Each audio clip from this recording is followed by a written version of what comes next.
my baby, my Valentine, yeah. Boy, now you're making my temperature rise. If you leave me, I go die. I swear, you are like the oxygen I need.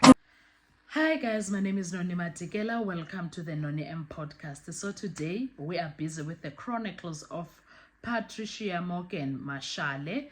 We are at her Facebook page and we are taking this information from her.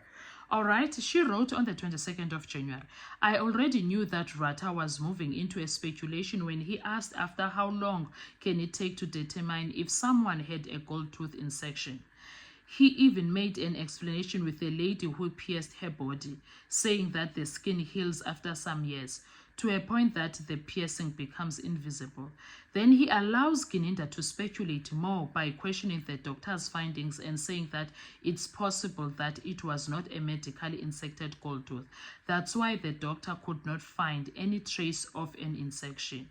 There is no more a court of evidence, but a court of speculation. Even Ratha has become an active speculator, fighting with Mnisi while he testifies on behalf of the witness. He then feels offended when Mnisi starts to cross-examine him as a witness. I loved it when Mnisi introduced the IQABANE policies and specifically referred to the conduct of judges in court and how they should behave during a trial.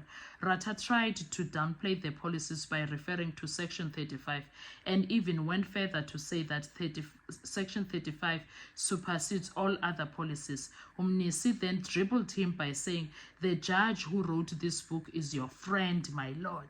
The problem with Ratha is that he wants to confuse Section 35 with the SEPS policies that Gininda were compelled to follow, and he did not. Ratha is trying to protect him for being in contravention of the SEPS guidelines. Worst part is that he is not even aware of such policies while it's free available on the SEPS website. It seems that the brigadier from Legal and Policies who disposed of an affidavit is also not aware of IQABANE. Otherwise, he would not have refuted the fact that there are indeed authority for the SEPS 3M. Ratha was so excited to read that affidavit into record. I don't know what would have happened to the accused if this case was not televised. Fortunately, everything is on record for the Supreme Court of Appeal. I believe one day Ratha will also face an impeachment in his old years. I know that Advocate Tefo already reported him to the Judicial Conduct Committee, JCC, on Friday, 17 January 2025. Guys, those are the chronicles of Patricia Mashale. Let's look at this. What is this? Oh, she's posting. I'm gonna put a picture of that South African Police Services. This is the website, and then the South African Resource Center. South African Police Services produces various products about the organization: acts, agreements, memorandums of understanding, and declaration of intent. Bills, policy documents, revisits policy, National Intrusion 3 of 2008, sexual offenses, National Intrusion 7 of 1999, domestic violence, notices, National Safer City, National Rural Safety Summit, publications, crime statistics, access to information, women and children, IQABANE. So IQABANE is listed site yakwa-SEPS, but Gininda knows nothing about the book. Seriously, guys? Gininda knows nothing about the book IQABANE, yet he is a cop with so many years of experience. You want to tell me he doesn't go through that website? Yasemsebenzini wakhe? Honestly? Really? Anyway, and then there is this form here. It's a director of Public Prosecutions, 2025-01-17, North Gauteng, Pretoria. Office of the Chief Justice. It's in 41 Fox Street, 14th floor. I don't see which house is this, but Johannesburg 2000. And then IQABANE Judicial Conduct Committee. Complaint form, note, documentary evidence in support of complaint must be attached.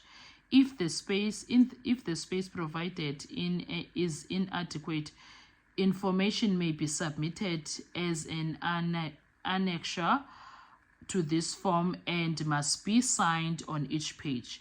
Particulars of complainant: name, Advocate Malisela Daniel, surname D4, and then there is his email address, contact details, and then particulars: name of a judge, Ratha, retired judge, Ratha Mokwatleng, retired judge, South Gauteng.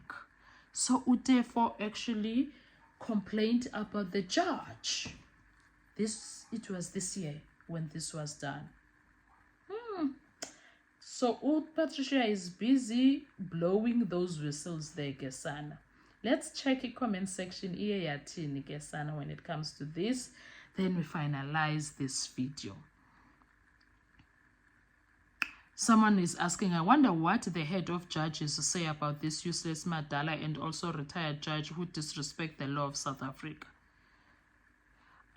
Someone else is saying, I thought it was just me yesterday hearing the judge assisting that Geninda to say the gold tooth could have been artificial. I felt my blood boiled. And then someone else says the dentist would have known if one of the suspects had a gold tooth before. Remember, they cut or trim your tooth when they install a gold tooth. Even if you remove it, your teeth won't be even. So they have the wrong people. And then someone else says the state refused by stopping their forensic pathologist who examined Senzo's body when he tried to further explain about the size and the type of both the bullet and the gun. They said he was not allowed to speculate, but Geninda now is allowed to speculate that Ntanzi had a gold tooth insertion. Even though the qualified dentist denied it, the court is a mess and it's heartbreaking, stressful and angering to watch.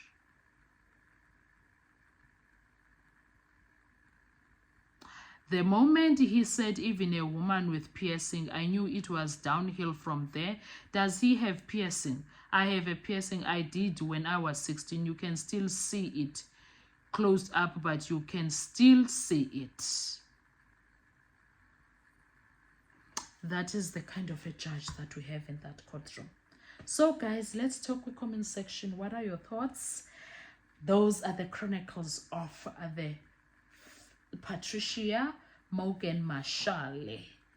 There, go social media wake or Facebook. Apparently they have blocked her or Twitter wake. She can't post anything there. Anyway, I'll see you on our next video. Thank you so much. Bye-bye. Survive, I'll be on.